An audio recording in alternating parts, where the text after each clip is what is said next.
ready! GMA Weather, serbisyong totoo ng GMA News. Binabantayan ng isang bagyo na posibleng pumasok sa Philippine Area of Responsibility ngayong linggo. Ayon sa Japan Meteorological Agency o JMA, nasa bahagi ng Guam ang tropical depression na ito. At dahil nasa dagat, maaari pa itong lumakas habang papalapit ng PAR. Pero sa ngayon, tail end ng cold front ang nakakaapekto sa dulong Hilagang Luzon.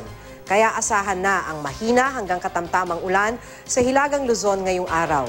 Habang bukas, mahina hanggang katamtamang ulan ang mararanasan sa Northern Luzon at sa Mindoro provinces. Mataas din ang alon sa northern seaboard ng Luzon, kaya pinaiiwas ng Pag-asa ang mga gumagamit ng maliliit na sasakyang pandagat sa mga baybaying ito. Sa Visayas, mahihinang ulan ang inaasahan sa malaking bahagi.